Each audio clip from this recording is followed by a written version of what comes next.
Welcome viewers, this is Windshear. Glad you could join me for a Bulldog review, weapon analysis. Well, this is called a culmination of both. That first clip there about summed it up. You have this great moment with this gun, a short-lived moment where you kill 3 guys, and then right in the middle of your reload, you're put down. And that's a common occurrence with this weapon. It helps balance it, obviously. But in this footage, I'll actually be showing, and it's hard for me even to say it because it's such a rare occurrence for me, is I'm actually playing Assault. I only have like 2 or 3 service stars with Assault. Not that I think the guns are bad with Assault, it's just I find that the class in general is limited a lot, and its scope, its execution, it's just its practical application on the battlefield. So many times I find killing 1 or 2 enemies just to find that I run out of ammo and I'll have to reload my weapon to get killed during the reload animation, and I know many of you guys have seen that. So a lot of good players, like Rival X Factor for example, you see them master the technique of peeking a corner, shooting somebody, pulling back, reloading. And to me, that constant interruption, the gameplay, I'm just more of an aggressive player than that. Call me the Rambo mentality, the Ramboist out there, if there is such a designation. But I just like storming the beach. I like to continue in my momentum. I don't like having to constantly be interrupted by the reload sequence. So that's why I like support class. That's why I like bigger caliber LMGs, etc. But that's not what we're here to discuss in this footage, because this weapon does play a role in the battlefield and it's certainly worth noting. And this is my favorite assault class weapon. Right off the bat, when I picked up this gun and I shot it, I was like, oh, I like that sound. It has that kind of, I don't know if it's a twang to it or some kind of plinking sound, but the action in this weapon, it's unique, it's distinct, and I like that a lot. And that's something I've found across the board Battlefield 4. More often than not, if I like the sound of a weapon, I seem to be drawn to it, and I don't know why that is. I wear an Astro headset. The bass and then the headset kind of, anything that immerses me more in the game. That's why I like console with the rumble feature controller. So the vibration, the sound, those 2 things in combination really hit it home for me. And that's what does it for me, guys. I don't know about you, but certainly this weapon is a little more unique in the respect that it's a high damage weapon. Similar to the Scar, I guess it's, I think, a 34 damage weapon, minimum 25. And the damage per second this weapon, with its fire rate of, was it 750 rounds per minute? All that together makes this an incredibly lethal weapon. I'm not really here to dive too far into comparisons between this and the Scar H. I think a lot of hardcore Scar H fans in the Assault class prefer that still because it has much faster reload time. But this weapon I just find, and not that I'm going to show you any stats here because there are none to display, but I find so often than not that the weapon, it's all about its execution in your hands, how it works in your hands, and this weapon in my hands just works very well for me. Now I got a little bit of raw gameplay here because I was, yeah, why not? I'm finding this piece of equipment to be more and more effective the more I use it. I'm going to have probably some footage here to come in a review of this little piece of equipment. All in all, though, I still think it needs buff in its armor. It's just too easy to take out if somebody gets behind you. But the Bulldog is, you can notice this loadout, ACOG scope. You're probably wearing Windshear. Why are you running an ACOG scope on Pro Market? Well, let's face it, guys. I mean, Assault's a little too easy to run with. It's a little too easy to get kills. So, I gotta tame myself a little bit here and challenge myself by throwing it. No, it's not a troll setup. I like ACOG scopes. I throw them on just about anything. I've been running lately too with the Scar H SV DMR weapon with the ACOG scope. The more I use it, the more I'm acclimated to. It may seem a little funky to you guys, and there are times in this gameplay where the target acquisition for me is delayed because I'm having to, I'm zoomed in and I'm having to get my sight over, and there were times where that did bring me down. And all practical execution, all practical measures, you really don't need an ACOG scope on Pro Market. There's no question, and I certainly wouldn't recommend this for the average player. So typical loadout, you should have some kind of red dot sight, and it's probably the smarter loadout. But again, I'm disacclimated to it. I find I can get more precise shots, in particular headshots, and it just helps me see targets better. But of course, at short range, I'm having to rely more on hip fire, which is something we all should be doing. But what I found with this weapon is just the deadliness of it, the effectiveness of it. It just, as soon as you see somebody, it just melts them. With a couple bullets, you just burst fire the weapon.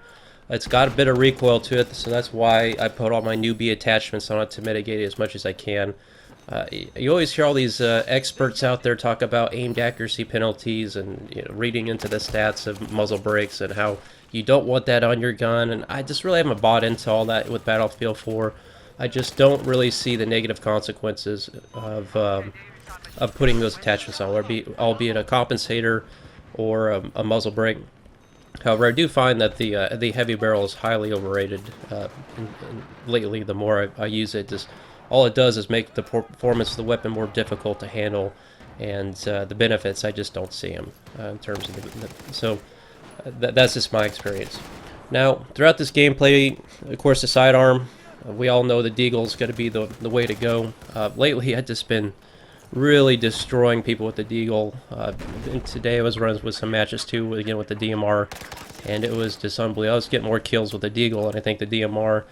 So I'm enjoying it while it lasts, because certainly I think a nerf's in the works for that. But oddly enough, as I've mentioned before in my video about the increased netcode issues and the need for a patch after the latest Dragon's Teeth DLC, is that there's still been very little communication from DICE in terms of the performance of the game, when they're going to implement the CT server patch structure. I even tried to get on today to play on CTE, and there was no servers even available, so I'm not really sure what DICE is doing in terms of future performance patches, because I just haven't seen much on the forums. I think the rumor I heard last is that they're going to have something come out in September.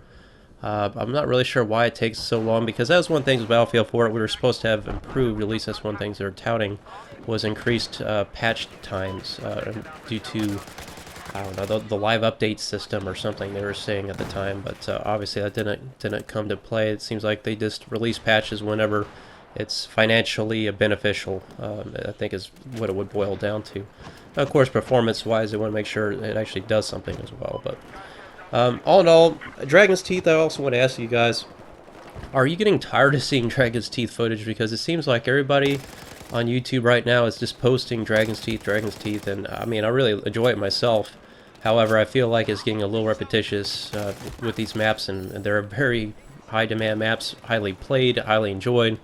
But my question to you is, are you getting tired of seeing this gameplay? I was kind of getting in that lull again, like, alright, well, the high from Dragon's Teeth is subsiding, and I'm getting kind of ready for something new. Of course, Destiny's right around the corner.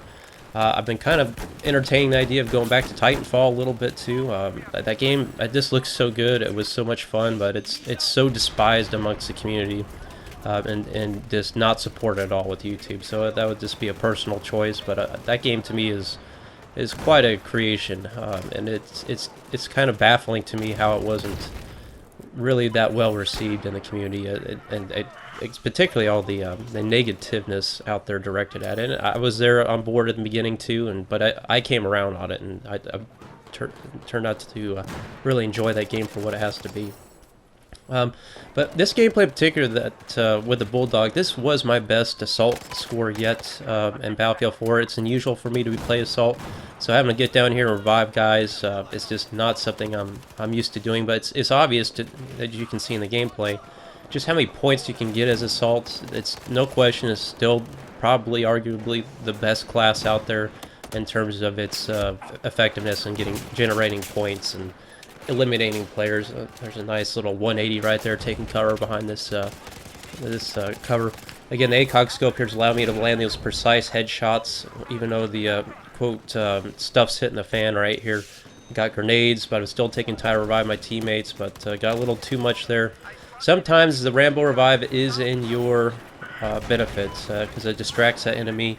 Because I don't know how many times I've been killed by a guy who just got revived, and I kill the guy that revives the guy, but then the guy laying on the floor shoots me. So more often than not, people go after the guy that's just revived instead of you. So it's more of a selfish tactic, but it works in certain scenarios. And this position, in this domination match, I don't know if you noticed throughout the gameplay, this is a turning tide right here. We have finally stemmed the battle here, and we are fighting for this position. We're not going to let it go until we obtain this position. And I'm going around here for a flank because it's just too hot on that sector. But this is the deciding point in this match where we've finally kind of evened it up, and now we're starting to turn the tide of the match in our favor. It was a tough conquest match. This is one of those matches where I didn't see this coming out as a win for us. It was, to me, it was just going to be a landslide victory, particularly since the team had captured all the objectives. But now we're turning around here. I'm watching out for the claymores. You gotta watch out for the claymores in this match. This map is just a claymore nightmare. It's so hard to see them. It's so hard to eliminate them too, even when you can see them, given the tight corridors. And there's so many campers on these kind of maps. I love to camp behind claymores. So that kind of gameplay makes it very frustrating. But again, here we're taking back Charlie and Delta. We're still down tickets, but we're getting kills, we're getting revives, and we're pulling through. So now, with 3 out of 5 objectives, it's all about a matter of making every ticket count here, and we're gonna pull through and win this. It's just one of these matches where you just enjoy being a part of the experience and playing as a whole unit with the team and playing your role. And Assault in these situations is vital to reducing the ticket counts when people are killed by initiating the revive, supporting teammates, calling out, everything all at once. I mean, this is what Battlefield is at its finest right here in this final clip as we wind through it. And I'm sorry, I think I cut the footage just a little bit short, but there wasn't much to show after this. But I hope you guys like this video. I mean, Assault for the win right here. I mean, unbelievable game. Just explosives everywhere, lots of cover. I just like this map. I really do. You can play this map forever and still not know it. That's what I like about it. I find some new stuff about it every day that I play it, and it's just astonishing to me, the unpredictable nature of this match. I keep saying match. The unpredictability of this map, and the verticality of it. There's so many nooks and crevices everywhere. So the team pulls together here. I mean, we're still down a few tickets, but obviously with capturing now 4 out of 5 objectives, landslide turn in terms of the ticket bleed, and we pull it off. So it's all about capturing those objectives right at the end. That's what wins it for you. And there's a final count there, 96-0. So that pretty much, that's what it does. You go out, take objectives, and you can turn the tide in your favor. I hope you guys like this video. Bulldog, a beast weapon, again, but it's limited by its reload time. But I really enjoy playing with it. And Assault, can't argue that it's such a deadly class. But I will have more content come. My next videos will be detailing the RPK-12, and expect to see me playing the Recon class with an actual sniper rifle, the SR-338, the best gun in the game. Thanks for watching.